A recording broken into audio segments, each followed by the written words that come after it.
Öndek maloy, inge yatar, elen oton, tovay yaray, örbelüğünge, elen odun atar, övellerim, kör toduvay. Almaloy, inge yatar.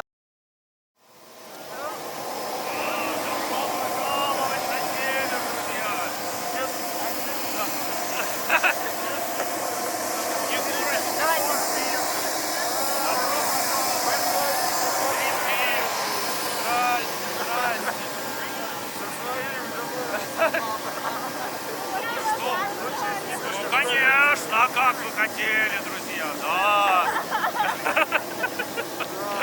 Добро пожаловать, минус 25 сейчас. 27. Закат через полчаса. Давайте, вперед. Да. Ну что, друзья, мы вышли из нашего суперджета, сразу ощутили холод севера. И сейчас идем в автобус, но самое приятное, что нас встретил Дед Мороз. Дед Мороз стал более узнаваемым, я вам хочу сказать. Ну что, привет. Добро пожаловать на север. Мы очень рады, что мы прилетели. Это был великолепный полет на бизнес-джете. Стас в 2 раза согнулся, но самое главное, что ощущение было гораздо более легкое, чем от больших самолетов, чем мы любим. Нет, ну это все равно это ощущение, что это какое-то необычное путешествие. Когда я первый раз Северсталь поставил эти самолеты, прямо это какое-то ощущение внутреннего праздника, что куда ты летишь, а тогда они были совершенно новые. Это сегодня там много народу в самолете, а так он обычно там, знаешь, человек 15, все сидят друг от друга. Мне кажется, сегодня не было. Сегодня тоже? Примерно столько же? Я про Северсталь изучил все за счет журнала. И очень приятно, что нас сразу же встречает современное Сразу искусство. Искусство встречает вас прямо вовремя. Для тех, кто не понимает современное искусство, нужно посмотреть на работу Слава Патерка, которая называется «Самолет». Самолет, совершенно верно. Вот. И сразу ты понимаешь, что это тема одиночества в самолете, человек, который смотрит в иллюминатор. Мы все в 2020-м, скажем так, оказались замкнуты в пространстве. Раньше мы все хотели оказаться в самолете, потому что телефоны выключаешь, да, и ты остаешься наедине с мыслями на один, смотришь в иллюминатор, и в этом Несколько счастливых часов. ты проводишь. Совершенно Ты верно. можешь побыть сам собой. А в нынешнем году, в 2020-м, да, все были наедине с самим собой очень долгое время. И поэтому вот эта тема путешествия, стремления к каким-то новым местам, к открытию новых мест, она как раз вот про это. И когда я ее увидел на аукционе «Владей», она мне не досталась там. Вот. И потом... я когда ее увидел, я сразу подумал про аэропорт в Апатитах, потому что это как раз ощущение, когда я улетал из Апатитов в большую жизнь, и все. И поэтому я заказал ему в большем размере. Заказал ему, он повторил. Да, и он повторил эту работу уже в большем размере, которая висит здесь. Правосудие продано. Очень интересно. А что это за материал? Это металл. Металл. Да. До 1 числа также здесь будет находиться. Она будет всегда здесь висеть. Она всегда будет висеть. Она сейчас рекламирует, конечно, выставку, которая начинается, но вообще это подарок городу, и она будет здесь всегда встречать. То есть теперь, получается, современное искусство появилось в Апатитах с самого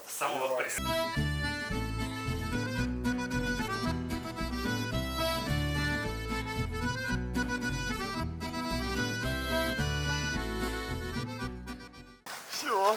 Восход был в 11 часов, а закат произойдет в 12:40. Соответственно, зимой, световой день, люди видят 1:40. У вас есть 1:40, чтобы сделать все свои дела, рассмотреть соседа, насладиться красивыми, живописными, бесконечными белоснежными пейзажами и кайфануть. Солнце сняли. Потому что потом солнце не увидит. У нас есть вещественные доказательства, что солнце здесь есть. Андрей Николаевич. Его нет настоящего. Вы прочитали, что экскурсию по Хибинам ведет Андрей Малахов? Мекка путешествия китайских туристов, потому что у китайских туристов существует легенда, что ребенок, зачатый под полярное сияние, будет богатым и счастливым. Вот так начинается наше путешествие в Апатиты. Сейчас мы едем по бескрайнему северу. Андрей рассказывает о том, что здесь очень короткий день, очень длинная ночь, а летом наоборот. Летом наоборот все студенты празднуют окончание своих вузов и школ, а на улице светло. Наверное, это очень красиво, может быть, мы здесь побываем и летом. Тем более, что скоро здесь откроется музей современного искусства. Сегодня мы его откроем, и будет повод приезжать сюда все чаще и чаще.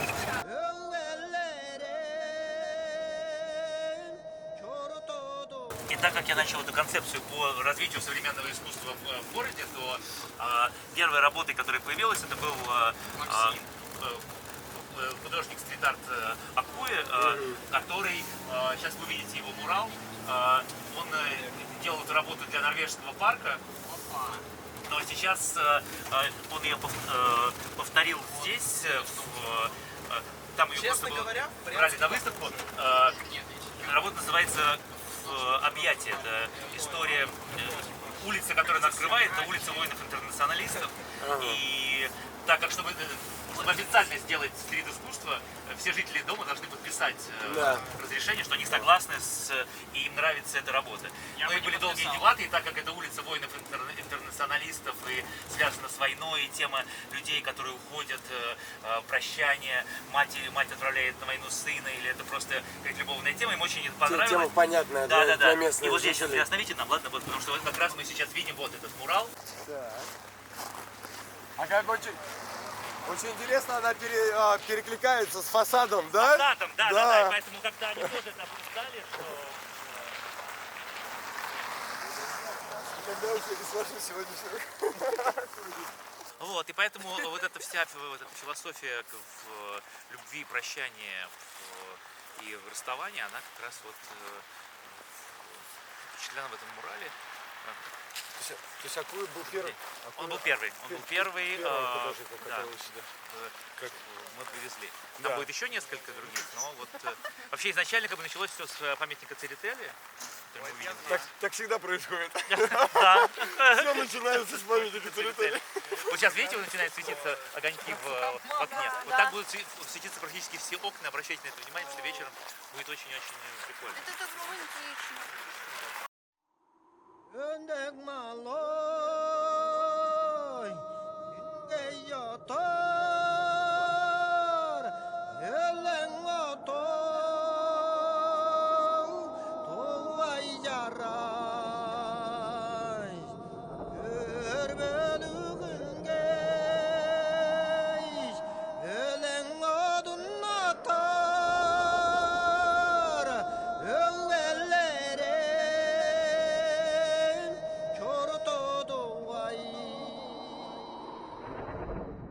Знаете, я сейчас почему-то вспоминаю свой выпуск из Венецианской биеннале, как начиналась та поездка, когда я обнаружил прямо перед посадкой на Вапоретто о том, что я потерял барсетку с деньгами и картами. Поэтому Венецианская биеннале началось очень неожиданно. И сейчас тоже я потерял свою барсетку, я очень надеюсь, что она в самолете. Обнаружил я это, когда мы приехали в отель, но в любом случае я счастлив.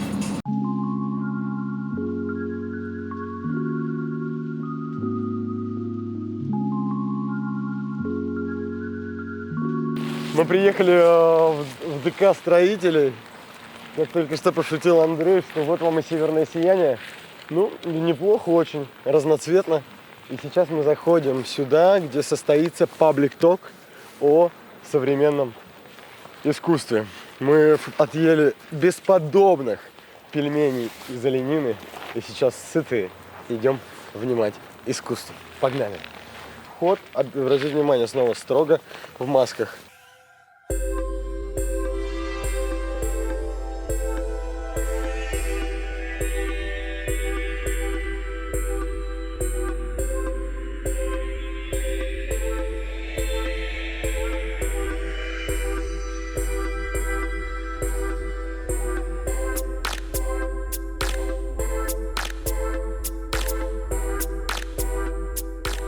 теперь видишь, что все под контролем, потому что вдалеке появляется Николай, а это значит, что выставка современного искусства состоится. Я прячусь на Я поэтому и хотел вас застать, понимаете? Неожиданно. Это артпатруль Николай, он даже до апатит добрался, вы понимаете? Уже никуда от вас не скрыться. Никуда. От этого патруля. Страна слишком маленькая, понимаете, чтобы скрыться. Да ладно вам, Николай. Почему вы сюда прилетели? Юра, ну, военная тайна, ничего. Военная, ну хоть что-то можете рассказать. Ну, маленький эксклюзивчик для арт-патруля. Николай, Эксклюзивчик для арт-патруля сейчас расскажу. Давайте, ладно. Спасибо. 3 года я заслуживал репутацию, получил премию. И уже не знал, что сделать, чтобы Николай сказал, что он готов. Юра, рассказываю эксклюзив. 3 дня назад в Петербурге открылся лучший литературный музей в России. Совершенно невероятное пространство, там еще почти никто не был. Это музей, который называется «Полторы комнаты», сделанный в доме Мурузи, легендарном, на Литейном 24. Это 1,5 комнаты, где почти весь свой петербургский период жил Иосиф Бродский.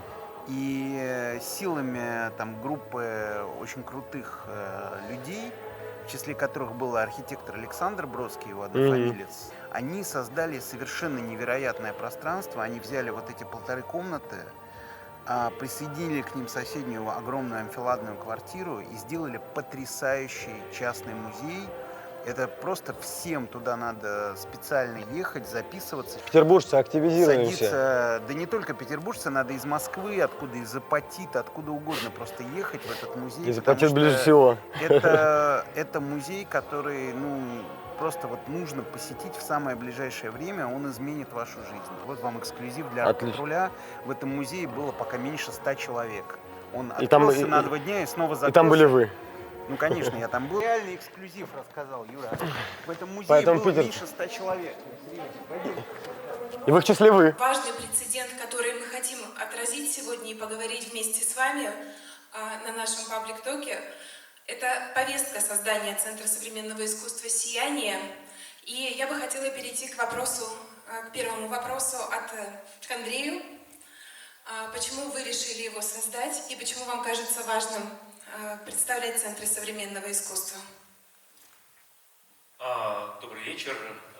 Как человек, который родился в городе Апатит и которому не безразлично будущее города, человек, который ностальгирует по прекрасно проведенному времени, который несколько раз в год возвращается сюда, я понимаю, что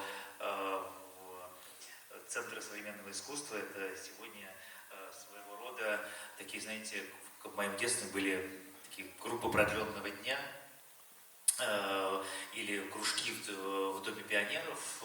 И для меня современное искусство — это не только картины и скульптуры в зале, да? Это жизнь, это общение, это такие центры притяжения, где жители небольшого города или большого города могут встречаться, обмениваться идеями и понимать, что это их дом. Да? И вот сегодня первая выставка центра, она будет проходить в библиотеке имени Ларисы Гладиной. Я помню свое детство, когда ты бежал в библиотеку, тебе звонили и говорили, там, Андрей Малахов, не знаю, там, книжка «Приключения Шерлока Холмса Конан Дойля» освободилась, у вас есть неделя, чтобы ее прочитать, ты бежал. То есть это было место силы такое, знаете, да, и мне кажется, что вот видя вот центры современного искусства в разных городах мира, ты понимаешь, что это не только искусство, это не только еда, это не только концерты, это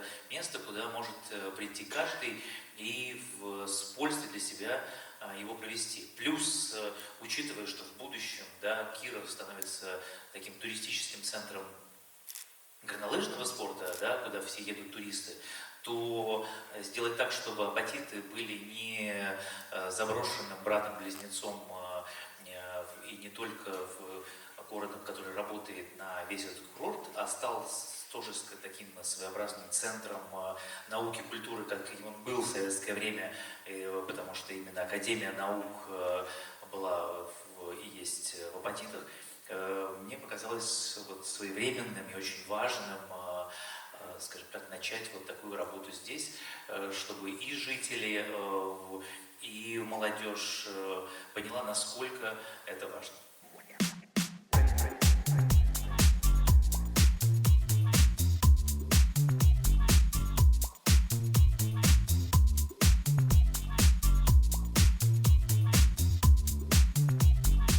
Сергей, мне очень приятно с вами познакомиться лично. Я надеюсь, что вы знаете, что я делаю за Арт-патруль, и мы встретились здесь с вами на севере, в Апатитах. Я приехал, надеюсь, получится большой фильм, потому что событие, на самом деле, я считаю, грандиозное, важное для региона, а там, где для региона, там и для страны в целом.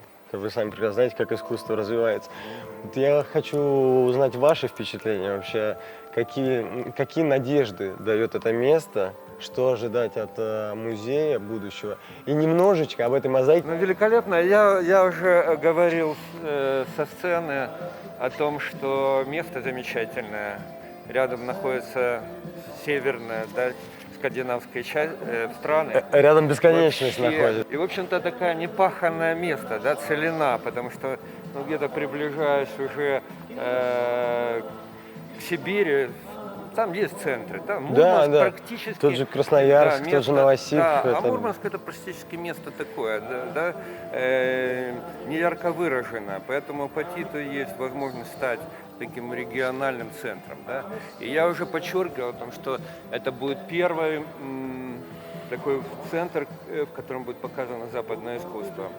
Это очень много означает. Да? Но вот молодежь на севере, она примет вот это современное, неважно, даже западное или российское. Насколько нужно быть интегрированным все-таки? Ну, знаете, это такой вопрос, конечно, что, конечно, с ней надо беседовать. Я не думаю, что она будет сразу все и принимать. Но им нужно показывать, объяснять. Самое главное, что она готова к восприятию. Да, да. Я, в принципе... Ну, знаете, в модной какой-то среде, и само имя Андрея, его успешное, обаяние, должно все сработать. Вот это должно сработать. Самый успешный человек, правда, с этого места. Да. И все-таки пару слов о мозаике. Нет слов, товарищ Шаганский. Лекция о Шекспире превосходна. Спасибо. Нет, это вам спасибо. Афишку презентуйте коллекционеру. Грандиозно. Да. Грандиозно. Удивительная вещь, да, по сравнению, например, с гаражом, да, там малышка. И здесь есть такая колористика, да, потому что много находится синего кафеля, да, такого, и, собственно, белого, да, фрагменты. Очень атмосферно. Чувствуется, что это об этом месте. Об этом, что это место. Что это об Апатитах. Да, это цвет идет, да. Кроме того, еще здесь такой психоделический момент, да, что он сваривает. А сваривает он или апатиты, или он сваривает молнию, да, или сваривает северное сияние. Вот этот момент интересен, да. Или, может быть, это какой-то молодой современный художник. Например, как Волт Куин, например, которая варит. И он сваривает местную публику и современное искусство. И вместе с тем, посмотрите, вот это вот Аленушка, да, сейчас Аленушка, это же такой мем российский, да, после Нового Воронежа. Вот здесь вот Аленушка, она прекрасна. Она прекрасна, у нее такой русский но в глазах у нее есть укор. Да? И она как бы говорит, почему вы так поздно привезли сюда это современное искусство, да? Мы ждали с 50-х годов. Мы уже варить начали, понимаете? После фестиваля молодежи и студентов мы надеялись, что оно победит в этой стране. Но мы будем надеяться, что когда в следующий раз мы приедем, Аленушка уже немножечко нам улыбнется. Да. И она нас встретит цветочками. И она нас встретит цветочками. Аминь. Да будет так. Ну что, друзья, закончился паблик ток. К нам на связь вышла Ольга Львовна, с был Андрей Малахов, Сергей Братков. Великолепно. К сожалению, было мало молодежи из-за нынешних ограничений. Но, как видите, молодежь ждет на улице, понимаете? Она ждет, когда же в Апатитах откроется первый музей современного искусства. Ребят, вы рады этому событию? Скажите. А ходить на выставки будете? Да. Обещаете? Да. А сами станете художниками? Нет. Молодцы. Вот это... Ты в музыкальной школе? Но это тоже искусство. Ну, вы как считаете, это большое событие вообще для вашего региона? Вам не хватало, наверное, здесь чего-то? Выставок маловато. И это у вас здесь так красиво. И так холодно, слушай. Я как заново родился, и только искусству не хватает. Вы очень крутые, дайте 5. Как вас зовут? Олеся. Олеся. Даша. Даша. Милена. Милена. Видана. Как? Видана. Вот ты эффектно сказала.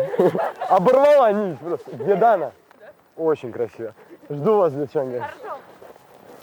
Ну что, очень приятно, что в Апатитах очень маленькие расстояния. Мы выходим из ДК «Строитель», проходим 10 шагов и уже попадаем в библиотеку, где сегодня откроется первая выставка современного искусства из коллекции Андрея Малахова. Приехал губернатор Мурманской области, поэтому пойдемте познакомимся и увидим, как это пройдет. И обратите внимание, какая красота. Это какой-то, ну просто невероятно, знаете, просто как в сказке. Они как будто игрушечные. Кажется, что можно подойти, дотронуться, и они рассыпятся. Слушайте, а у вас тут только девчонки? У вас парни вообще живут на севере или? Да. Да? Ну хорошо, я пока не видел. А вы из разных бригад, что ли? Вот там 4, смотри. Здесь нас тоже встречают сразу же. Можно просто руки там переодеться. Спасибо большое. Спасибо. Вы только посмотрите, что творится. И здесь молодежь. Третья группировка прекрасных девушек. Я так понял, что парней тут нет у вас, да, не водится? Девчонки, даже не знаю. Одни девчонки на улице.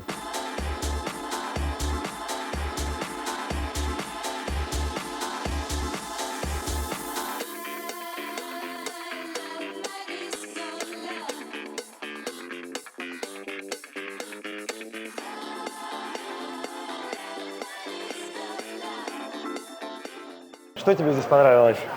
Расскажи. Ты говорила особенно, что понравилось. Все понравилось. А особенно что? Особенно смайлики, они так реалистичны. Смайлики? Ты сама, наверное, любишь эмодзи подружкам отправлять, да? Поэтому тебе это показалось близко. А как тебе мистер Лобстер? Это альтер-эго художника Филиппа Колберта, вот этот мистер Лобстер. Лобстер. Он его себе придумал его целую вселенную и создает какие-то мотивы и сюжеты вокруг своего альтер-эго. А ты расскажи А у тебя, свои у тебя есть альтер-эго? У нее свой мир, она периодически рассказывает про своих героев. На улице устраивает. Да слушайте, у вас тут на улицу выйдешь, уже как в сказке, ничего не надо придумывать. Ты рада, что открылся музей современного искусства? Да, только у нас с дедушкой арт-артиклофт. У нас мы 2,5 года назад создали тоже арт-пространство в городе. Да вы что, здесь? Здесь, на месте бывшего цеха. Раньше это была котельная, с которой начинался Академгородок строиться. Да. Вот мы в мае 2018 года у нас были из Парижа фотографы, с Финляндии фотографии, выставка была. У нас мастерские, выставочный зал, лавка, мастер-классы по запросу. Да, мы со шведами, без переводчиков, с датчанами делали бабку Ёшку. А кто инициатор был создания этого пространства? Станислав, художник, муж. Ваш муж художник. Да, Вы тоже художник? Нет, я То все есть остальное. ты из семи художников. Очень здорово, что есть вот такие люди, вот как вы, которые на частные инициативы развиваете искусство в своем городе. С мизерной пенсией. А это еще важнее. Так умеет только русский человек, понимаете? Поэтому я вам от всей души желаю успехов. Я надеюсь, что вы будете в симбиозе работать и с музеем теперь современного искусства, и что он вам будет помогать. Конечно. Считанные дни остаются до Нового года. Вот я вернулся в детство, в то время, когда я рос, учился. Вся моя жизнь прошла вот на улице Ленина и в этой библиотеке имени Ларисы Гладиной. Я надеюсь, что вот этот первый шаг Центра современного искусства «Сияние», который сегодня мы презентуем и открываем вместе и при поддержке, хочу сказать огромное спасибо губернатору области, моему тезке, за то, что мы сегодня можем показать, что искусство и в Апатитах, и в Мурманске, в Архангельске, в Нью-Йорке, в Лондоне, и в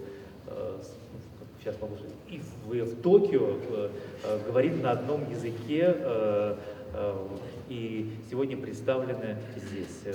Я рад, что Апатиты стал первым центром в России, где мировое искусство представлено вот вместе с художниками нашей страны и нашей области. Город Апатиты, как мы сейчас обсуждали, ворвался в глобальную повестку.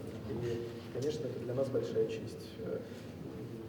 я хочу вот Андрея привести как такого примера человека, который любит и ценит место, где он родился. И благодаря таким людям эти места развиваются, возрастают. Спасибо огромное. Вот мы начали только это все смотреть, и я уже под таким сильнейшим впечатлением.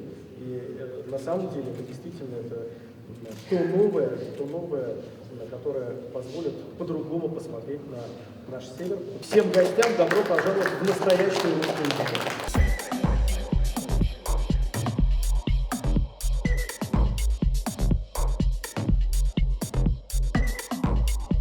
Такой какой-то бытовой предмет изображен, который я видел напротив своего дома на протяжении 13 лет. И в какой-то момент начал просто фотографировать на телефон каждый день, потому что мне нравилось, что все время что-то разное происходит, достаточно большая серия. И я понимаю, что какая-то эти банки, да, они не просто расставлены, какой-то жизнью живут. Не происходят какие-то отношения, они ссорятся, сходятся, расходятся, к ним приходят друзья. И я начал накладывать на них, на эти фотографии, надписи, которые могут обмениваться, там, не знаю, близкие друзья, любовники, или фразы из песен про любовь, или, там, не знаю, дружбу. Получилась такая серия работ как раз про близкие отношения. Такая просто площадка. Ладно, парковка. Да, это Кунцево. Дом 8? Да, я жил в Молдавской, дом 8. Я там жил. Я узнаю это. Да. Смешно. Да. Сейчас там стоят другие абсолютно.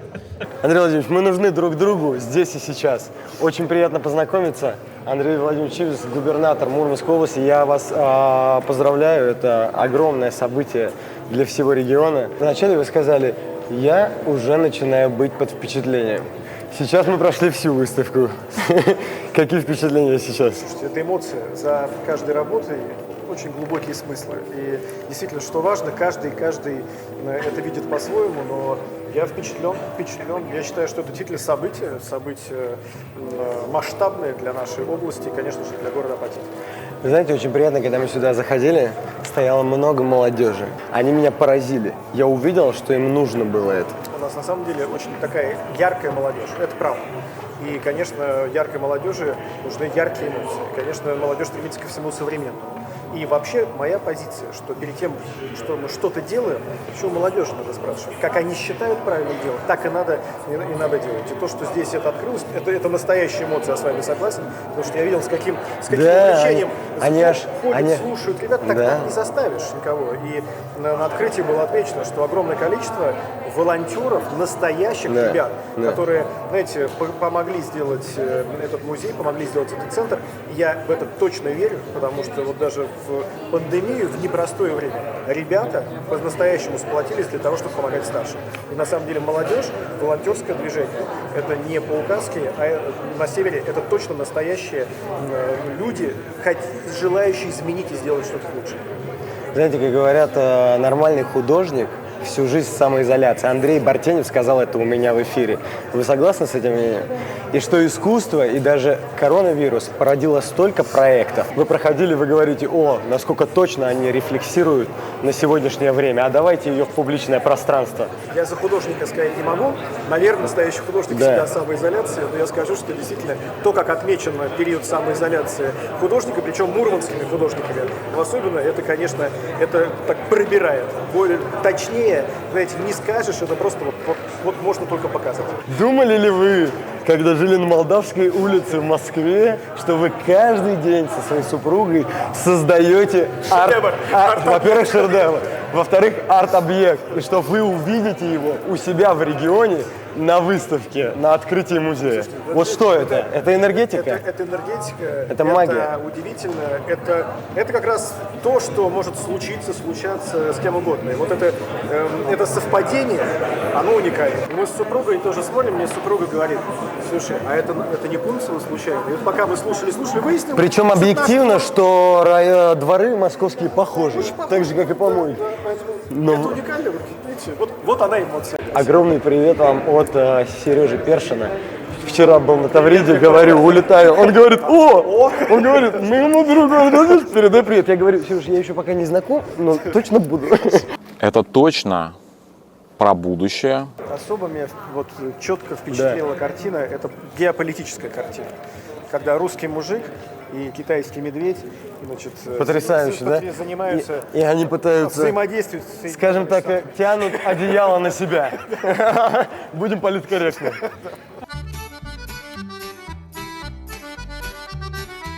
Я благодарен тебе, что ты настоящий фанат современного искусства, что ты согласился на эту авантюру, приехать в минус 28 градусов накануне Нового года в поисках современного искусства. Я честно скажу, я получаю огромное удовольствие. Апатиты, приезжают мировые шедевры, висит Орхол, Такаши Мураками. Что вы сейчас чувствуете?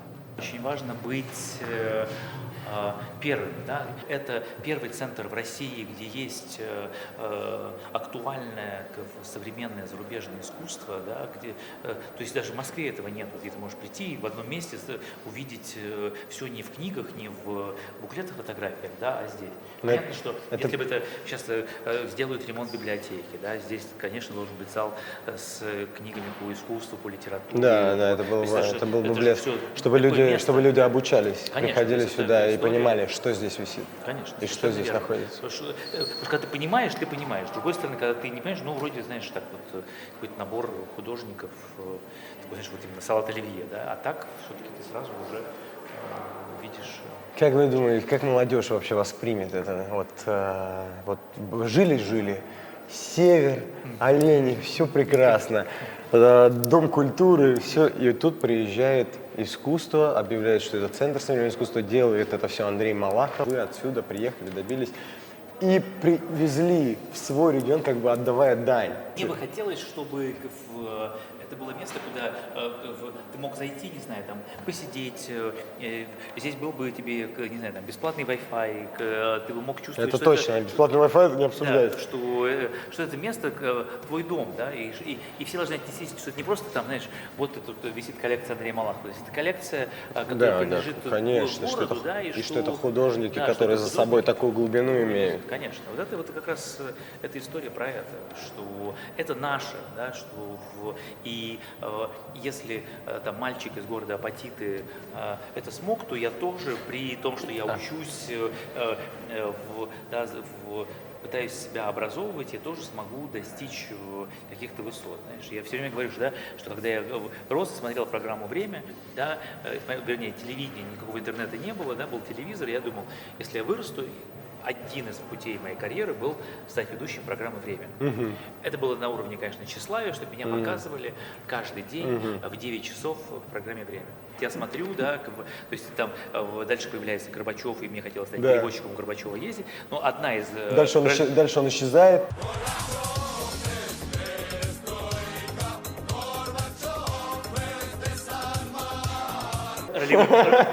Одна из ролевых моделей это вести программу «Время». И моя мечта осуществляется, то есть на протяжении там многих-многих лет я веду ток-шоу, которое заканчивается в 20:59. Абсолютно. Да, мечта осуществилась с корреляцией на 1 минуту, но это история про то, что у меня была цель, да, и я к этому шел. Не переключайтесь. По билетам бесплатный вход будет? Конечно. Вообще не обсуждается. Что, мне кажется, это очень важно. Может быть, дальнейшее это на самом деле важно. Для туристов и для иностранных. Туристов, да, пусть платят. Конечно. Музей Бильбао, Гугенхайм дает такие налоги. Если Апатиты мы увидим на такой же уровень, я думаю, тут уже будут рады абсолютно все. Поэтому, нет, я считаю, что, конечно, для туристов должны привнести какой-то финансовый вклад для города. Вот. Но для жителей своего края, конечно, это бесплатно. Ведь это же правда, вы сегодня говорили про Галицкого, что не хватает скульптур. А иностранцы со всего мира, или Сочи. Сочи самый длинный город, вы знаете, в мире, от Роза Хутор до Туапсе, 160 километров. И там блестящая площадка, Олимпийский парк, чтобы, я не знаю, Аниша Капура. Да, конечно. Ну, вы знаете, и это были такие колоссальные инвестиции, но этим кто-то должен заниматься. Немножко поговорим о работах, которые представлены в этом зале. Знаешь, у меня очень многие приобретения, они все равно эмоциональные, да. Она была на Космоску, я только что смотрел фильм Ларса фон Триера, да, тема такого, знаешь, вот именно северных пейзажей, гор, огромная луна, которая приближается. Поэтому это все вот как раз... Что за чудесный телефон? Это же Петр Белый. Может быть, важно будет сейчас вернуться именно к искусству эмоциональному, нежному. Это тяжелый тяжелый телефонный разговор, если ты имеешь трубку. Он очень тяжелый. Это очень тяжелая трубка, это когда Каким тебе можно... звонит руководство, или это история про звонок Сталина, да, ты иногда теряешься и понимаешь, какой может быть тяжелый разговор и уже не по телефону, да, когда тебе ничего не хочется. Желаю вам успеха в работе. До свидания, товарищ Сталин.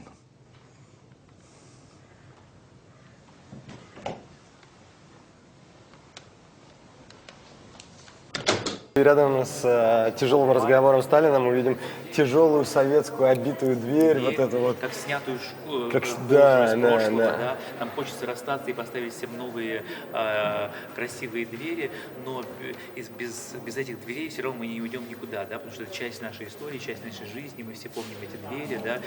Как мы стояли, ковыряли в них эти гвоздики, да, И всегда казалось, что за этой дверью что-то такое интересное, новое, а заходишь и такой же интерьер. Или висит этот ковер. Это Хокни. Это Хокни. Просто отсыл к теме матери, его спящей, да, я вспоминаю в детство спящих родителей, мы жили в маленькой квартире, поэтому, знаешь, мама спит, она устала, значит, ну и я тут помолчу, это отсылается к нашему встрече Нового года, когда мы ходили вот здесь по дороге, если дальше идти по улице, где мы находимся, провожая Старый год, и всегда ждешь Деда Мороза. А он уже не вернется. Я верил очень долго, кстати, до 10 лет верил в Деда Мороза. Он настоящий! Это вот рука отца, когда ты крепко держишься за папу, да, и кажется, то есть вот эта часть очень сильно посвящена именно семье. Это эмоционально. Плюс Антуфьев мой любимый, это бабочка Набоков, мы все-таки в библиотеке, поэтому мы должны... Набоков должен присутствовать. Это из коллекции Константина Симонова. Семья уезжала в Париж, и мы запретили вывозить. И он вам предложил? И Владимир Некрасов, коллекционер, сказал мне, что ты будешь дураком, если не приобретешь ее. Я ее потом выплачивал в рассрочку еще лет 15 назад. И вот... И с этого все началось. А теперь это уже наркотик. У меня началось все с Такаши Мураками. Привет, сегодня мы идем в гараж. Отсылка к Хокни. Друзья, Дэвид Хокни самый дорогой, ныне живущий современный художник. Филипп. Год назад, когда мы еще с вами не были знакомы, точнее вы со мной, будем говорить точнее, но я стоял с Филиппом, когда делал выпуск, и он мне рассказывал о том, что это работа из коллекции Андрея Малахова. Well, this is Andrei Malakhov's painting. Да, это правда. Но мы познакомились с ним, когда Света Марич привезла его в Москву. И говорит, ой, у меня такой прикольный художник, ты должен обязательно с ним познакомиться, он прям готовый персонаж для твоего ток-шоу. И мы провели фантастический У него даже альтер-эго есть. Да, он может его привезти с собой. И вообще, я когда его увидел, я говорю, ты должен сделать большого надувного лобстера. Я говорю, мы поставим его на какое-нибудь одно из зданий в Апатитах. Из России с любовью. И что мы видим? Так, мы видим, во-первых, самолет, на котором мы сегодня летели в Апатиты. Стас испугался, что он не влезет, правда? Тут люка нету. Интересно, влез целый и невредимый. Из России с любовью. Дима Новицкий, художник, который родился в Кировске, в соседнем городе, и живет в Мурманске, да, он много говорит про тему миграции, это не из моей коллекции, это как раз мы вмешиваем мою коллекцию в местных региональных художников, чтобы показать, что они в контексте и говорят на одном языке. Сам как бывший... Но местных вы тоже приобретаете, я думаю, что... Местных, кстати, не так много, поэтому я и рад, что мы сегодня скрестили как раз Устинов висит у вас как раз на киностудии. Мы привезли эту работу. Мне, честно, он такой сайт-омбли, молодой, он работает в этой же технике. Вы говорили о том, что это отсылка к детству, и я почему-то сразу вспомнил вот эти вот оранжевые пульки, с которыми и сотки, с которыми все воевали на асфальте. Валера, читай. Что говорит приемник? Он говорит, он правду или неправду, да, и ты для себя должен решить.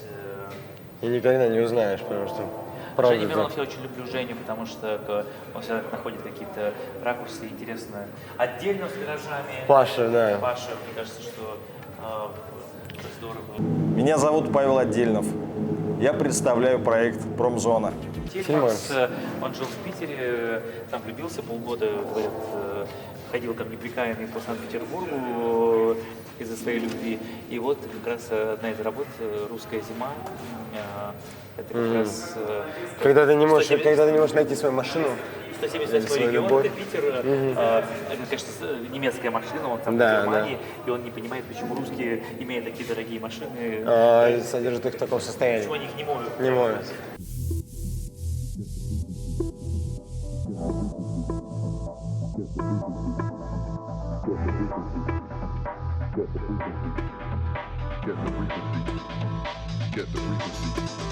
Заканчивается тем, кем начинается, да, не вечная Мерлин, вечный Уорхол. Был разговор, что должна быть одна и должна быть Мерлин в виде Вадика Монро.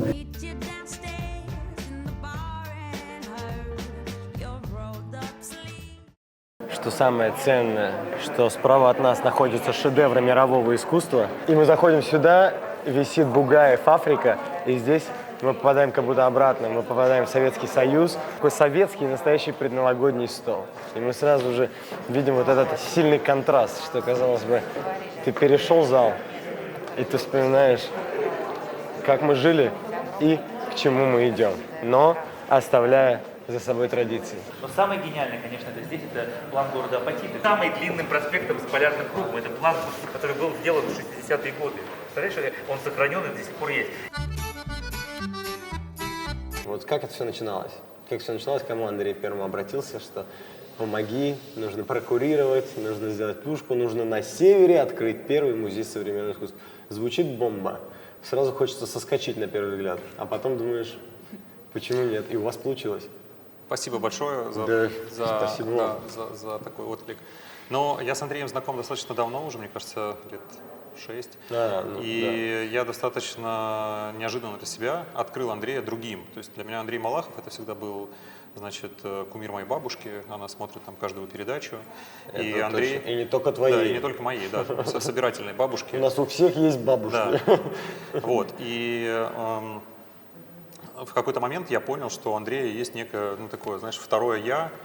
Человек невероятно разбирается, увлекается современным искусством, очень много помогает современному искусству, делает это постоянно в виде, там, не знаю, там, от просто покупок каких-то работ до того, что он там просто там, реально там, ведет какие-то торжественные вечера, ведет аукционы, и там средства начинают перечисляться. Ну, то есть он всякими способами. Именно с этой целью мы делаем в том числе этот выпуск, чтобы открыть такого Андрея Малахова.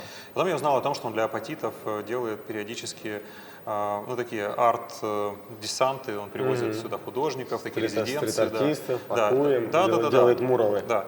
Соответственно, я его познакомил с ребятами из Краснодара, с Зипами, они тоже сделали здесь несколько идей. Сейчас мы выбираем среди идей, мы хотим подключить жителей города для того, чтобы они тоже могли провзаимодействовать и выбрать работу, там, значит, одну из, которую сделают сюда Зипы.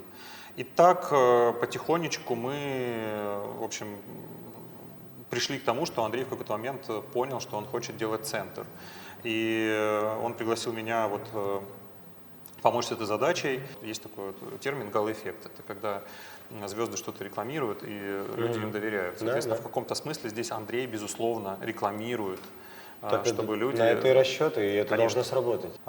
Конечно же, мы столкнемся с большим количеством критики, и это как нужно делать. И проблем. И проблемами, да. По-другому не бывает, потому что искусству нужно служить. Да. Ты как куратор, расскажи, удалась у тебя идея задуманная? Во-первых, как быстро вы узнали, какие шедевры сюда приедут и какие имена? Некоторое время мы, конечно, находились в достаточно динамичном процессе, но я думаю, что это уже привычная риторика, особенно когда ты часто работаешь в местах, где есть не все возможности. А ты много работаешь с регионами? Да, я работаю преимущественно в северном регионе, не в одном единственном городе, но на разных северных территориях, не только в России, но и за рубежом. Поэтому интересно открывать новые точки входа, интересно открывать места.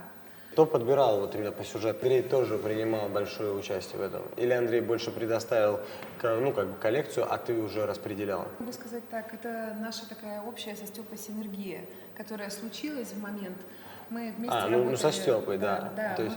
Андрей дал очень много свободы. Андрей дал свободу. Он сказал, вот эта коллекция, но он выбирал, что он сюда приведет, или вы Андрей отбирали? очень активно участвовал в том, что выбиралось, но он дал и здесь тоже много свободы. То есть были отобраны работы Кристиной, и потом, когда мы зафиксировали список и уже поняли, что этот список сформировался, Кристина сделала такой open call среди художников местных и собрала еще 10 имен.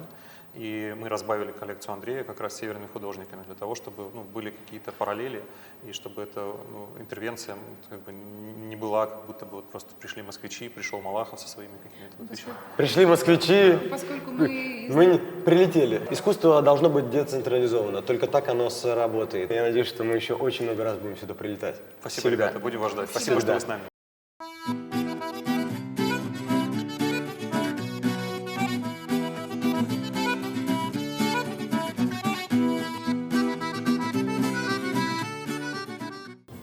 Мы едем на заброшенный вокзал, который был построен в 1937 году, а сейчас арт-объект городской. И сейчас мы как раз посмотрим, Андрей нам расскажет подробно, как это все происходило. Колян, Николай! Там есть тропинка? Не, у Николая просто шапка «Зенита», обратите внимание. Николай, вы как настоящий фанат. Дзюба оценил бы.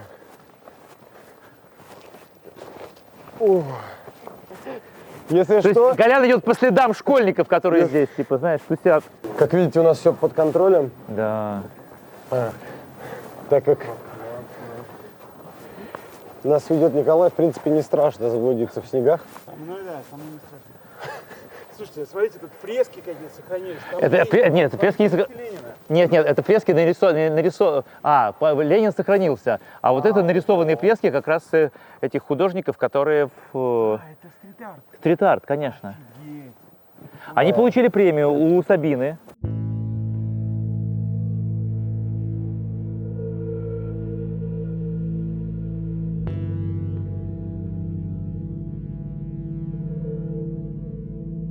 А вокзал, который в советское время после этого стал пельменной, да? Это была пельменная. Это была пельменная, и все отмечали здесь Новый год. Это была традиция где-то до 60-х годов. Мурманска сюда люди приезжают. Да, то есть это было самое главное центральное место для отмечания Нового года в этой пельменной. И все, и после пельменной все... После пельменной здесь заброшено, и здесь все школьники, хулиганы проводят время после... Короче, на пельменной все заканчивается. Я должен снять контент для ТикТока. Мне сказали, что это сейчас самый главный тренд в снегу, поэтому смотрим, как это делается. Вот оно! Что не сделаешь ради искусства. А что дальше? А что дальше должно получиться, Миди? Не получилось, да? Мы не будем пробовать еще раз. Подумаешь, вы просто нырнули, зарядка села. Европейские города, я вдруг понимаю, что современное искусство активно находится в общественном пространстве. Знаешь, и где-то, находясь рядом с Васей Церетели, я говорю, что вот, типа, знаешь, как бы здорово было бы подключить художников, чтобы вот они приезжали, что делали, он говорит, а что подключать, давай вот попросим Узураба, да, типа, памятник. Он говорит, в Апатитах кто жил? Я говорю, в Апатитах никто не жил, потому что город молодой, но Николай Рубцов, значит, поэт, который написал, я буду долго знать велосипед, там, знаешь, что... Вот он жил в Кировске здесь, он проходит рубцовские чтения, это все. Вот. Он говорит, нет, он говорит, кстати, у него есть памятник Пушкина, вы не хотите памятник Пушкина? Он говорит, я говорю, конечно, хотим. Я говорю, есть библиотека Пушкина, он говорит, отлично, он говорит, все, типа, дарим. Вот. Не думаю. И все, и мы... Сначала они так тоже напряглись. Подарок Зураба, а вы просто сделали привозку, постамент, вот это все, да? Да, ну то есть и договориться, то есть город сначала так, типа, знаешь, из серии тоже не то, что они хотели его брать, знаешь, и, там, я говорю, вы что, с ума сошли? Я говорю, в художеств вообще, я говорю, в каждом уважающем себя городе мира есть памятник Церетели, а вы тут еще, типа, сомневаетесь, давайте. Как только появился памятник, губернатор выделил грант, вернее, сказал им, участвуйте в предложении реконструкции библиотеки, что у вас есть памятник Церетели, значит, а библиотека в заброшенном состоянии. Они написали на грант, получили грант от Министерства культуры 2 миллиона рублей, сделали реконструкцию местной библиотеки, отреставрировали парк И... Я читал, что парк отреставрируют. Отреставрируют, да, это сейчас такое центральное место в городе. То есть как бы памятник, понимаешь, приземлившись там, сделал это место вот сейчас таким самым популярным в городе. Теперь интересно, если рядом с памятником Пушкина появится лобстер Филиппа Колберта. Если вы едете кататься в Кировск, вы должны обязательно проехать через центр города Апатиты и не заметить эту потрясающую вывеску кинотеатра просто нельзя. Внимание, продажа алкоголя разрешена в Мурманской области только с 11 утра до 9 вечера. Поэтому тренд пивной бутик, это пивбары, где можно 24 часа. Люди приходят с пустыми бутылками и 24 часа. Друзья, специально для Арт-патруля от Андрея Малахова. Рекламы алкоголя у меня еще не было. При этом, чтобы вы понимали, месяц моей жизни пивной бутик было вот здесь, с выходом на центральную площадь, напротив памятника погибшим героям войны. Я говорю, за это воевали деды, чтобы типа алкоголь продавался 24 часа, когда официально его продавать нельзя. Печально она была такой, и чтобы вы понимали, то есть главная история вообще детства, это кинотеатр, да, в субботу и воскресенье билетов не достать. Он действующий, он в не очень хорошем состоянии, да. Но вопрос про то, что в советское время нужно было купить билеты, нужно было прийти в 9 утра, выстоять в очередь на сеанс, да, и чтобы в воскресенье пойти на сеанс в 6 часов вечера в кино. Чтобы увидеть фильм «Асса» какой-нибудь. Нет, фильм «Мама» с Людмилой Гурченко и Михаилом Боярским, понимаешь? Вот, видишь, здесь кинотеатр «Полярный», и он не работает сейчас. И я считаю, что вот одна из целей как раз Центра современного искусства – это восстановить вот эти все надписи, чтобы они были действующие. Потому что сейчас здесь вкус настоящей сосиски.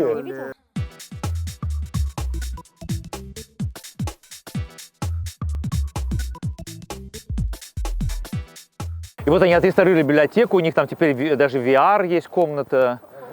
Эх.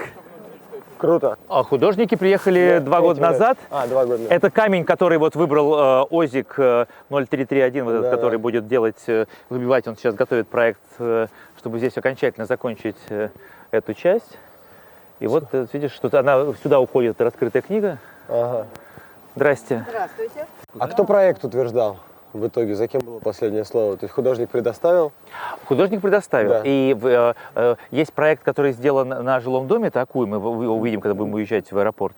Мы вчера. Да, там дом голосовал, там дом собирал подписи. На общественных зданиях не нужно.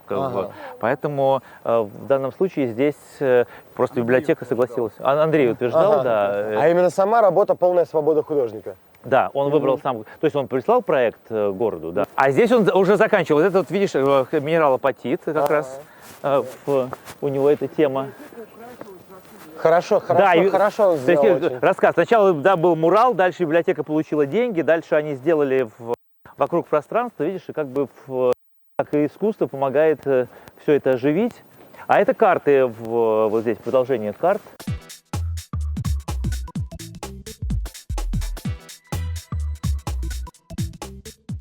Андрей, это тоже это третья часть завершающая? Да, это он доделал, потому что, скажем так, мы привозили его 2 раза. А что за сюжет? Это все из книги. Это первая добыча, как добывали минералы в апатитах. Да. Что нам красоту маленько делать? Да ладно, что вы вообще. Спасибо огромное, с наступающим. В парке теперь сколько народа. В парке гуляют? Ой, там первый день вообще было не пробито. Можете сфотографировать? Там просто иллюминация красивая. Конечно. Я думаю, что да. Каждый раз хвалю. Андреем хотите или со мной? Спасибо большое. Спасибо. Не, вы знаете, со мной тоже люди фотографируются. Андрей. Спасибо, вам тоже с наступающим. Конечно, давайте. Давайте я вас сфотографирую. Потому что я говорю. Давайте. Нам налево. Вот внутреннее ощущение какого-то удовлетворения, оно присутствует, когда люди благодарят. Я тебе скажу одно. Когда я пришел работать на телевидении, в здание, которое было построено в 1980 году, в Олимпиаде, там такой корпус был построен. К 80-му году. 80-й, да. И я пришел, где снимали фильм «Чародей». Помнишь, где он заблудился? Ау, люди, ау. Это сказка? Сказка новогодняя, да.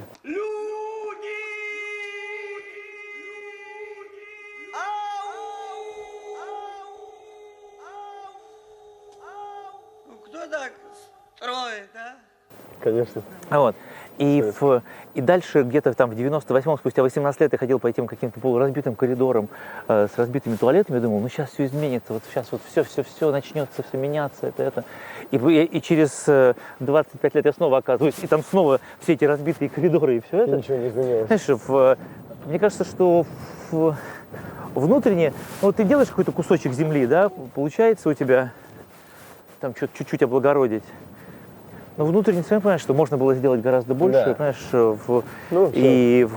Я так понимаю, что вы недавно начали всю эту деятельность по отношению к городу, около 5 лет. Ну да, ну послушай, вопрос про то, что это все-таки делается на мои собственно заработанные деньги, Конечно, да, и у меня нет нефтяной скважины, и я не списываю бюджеты на это все, потому что это как бы моя история. Вот стена, которая готова к тому, что этот Иван Найнти не доехал и не сделал эту работу, вот они ее, видишь, побелили, и здесь как бы должно быть продолжение вот этого. А? Подписи собрали? Подписи собрали, проголосовали даже за это все. Там должна быть изображение марки, советской марки, тоже туристы в хибинах, значит, идут, и такие желтые розы, очень красиво. Все это. Вот этот теперь парк, аллея Пушкина. Здесь вечером, конечно, гораздо симпатичнее, потому что ты... И мы постепенно подходим к святая святых.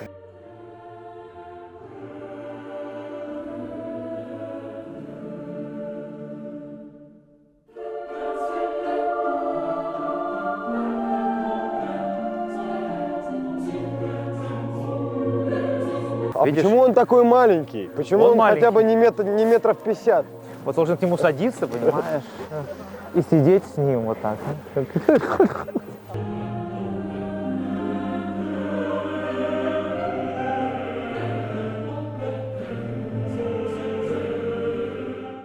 И самое главное, что Александр Сергеевич будет смотреть на стрит-арт, который здесь появится, на мурал, который здесь появится.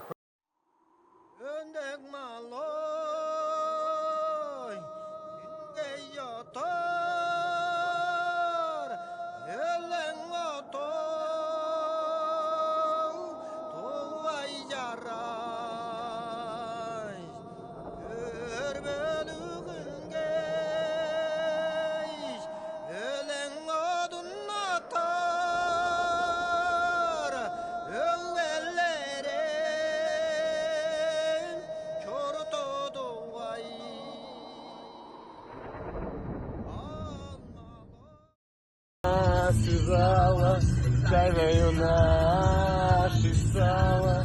Нам даже олени подпевают. Ответ. Нас не разлучат, не.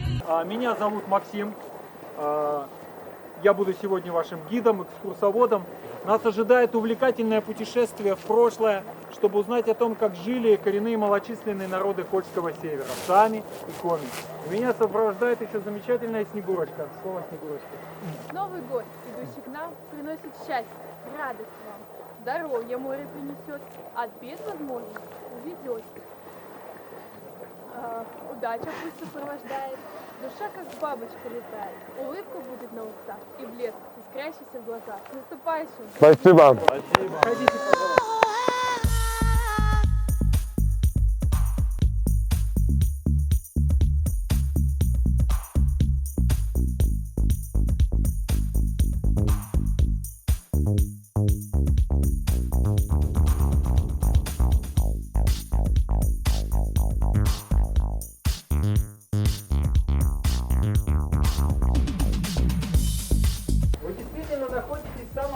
Чуме в России. Мы очень неожиданно вышли на рекорд, мы работали в соседнем маленьком, а гостей до ковида было много, и там просто не помещались. И возникла идея построить большой чум. Это мой проект. Здесь все, в общем-то, это мне кто-то помогал, но, в общем-то, все здесь решения, все это мое творчество. Мне очень нравится здесь возможность что-то творить интересное. Но когда чум поставили, возникла идея, надо же на рекорд подать, таких чумов-то больше нету, и мы подали на рекорд, и в прошлом году зарегистрировали сертификат.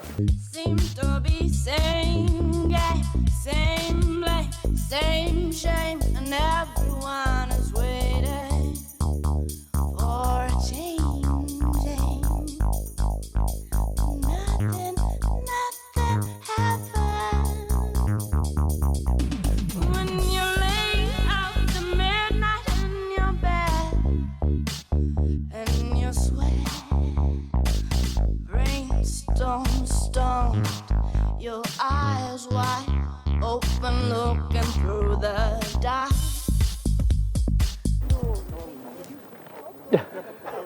Нет слов.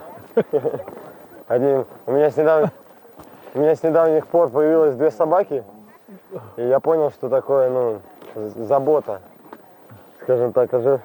Но, по-моему, у оленя такой же синдром, как у моей собаки, он ненасытен.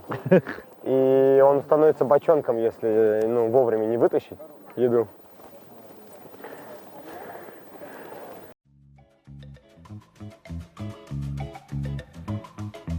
Осенью в дождливый серый день проскакал по городу олень. Он летел над губой. Главное, чтобы было видно оленей, и я сейчас не про нас с Андреем.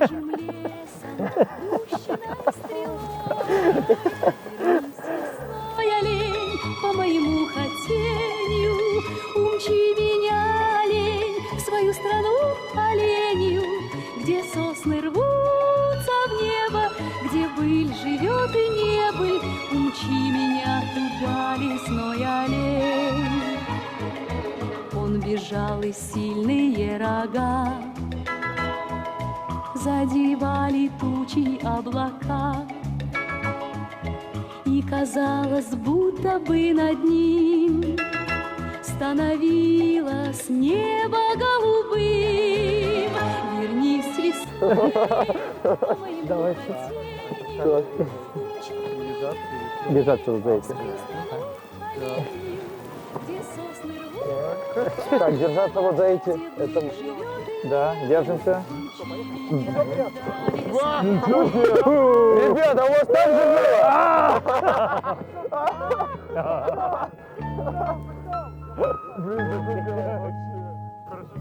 Говорят, чудес на свете нет,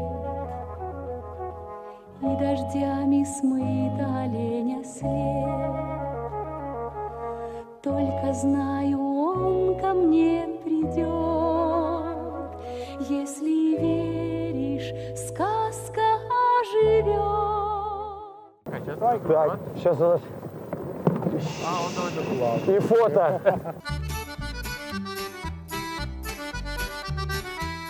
Во-первых, мне кажется, что мы побывали в невероятном приключении, в котором было все. Холод, север, искусство, олени, потрясающая северная еда и, самое главное, потрясающее гостеприимство. Поэтому очень хочется сказать и поблагодарить за гостеприимство вас, Андрей, всю вашу большую команду, всех тех, кто нас встречал, потому что куда бы мы ни пришли за эти 2 дня, лично я думаю, что все здесь присутствующие чувствовали себя, это хреновуха, как дома. Она северная, крепкая. Я видел молодых ребят, которые были безумно счастливы. Они говорят, знаете, у нас никогда не было вот здесь места. Я говорю, а где вы развлекаетесь? Они говорят, бродим по улице, там, туда-сюда, там, кто-то в библиотеку, говорит, ходит. Но не было, искусства современного, искусства нового, искусства модного, чтобы дети и молодежь, чтобы они понимали, что их ценят и о них помнят. Я очень надеюсь, что мы здесь не последний раз, чтобы это все развивалось и выставок было очень много, чтобы сюда приезжали модные художники, русские, зарубежные, чтобы здесь появились арт-резиденции. И я думаю, что это будет хорошим примером, как регион, для всей страны, потому что Россия огромная, и искусство не может быть централизовано только в Москве, в Петербурге и еще в парочке мест. Поэтому огромное спасибо вам за приглашение. Что поддержали эту идею. Спасибо. Друзья, огромное, мне очень приятно со всеми познакомиться.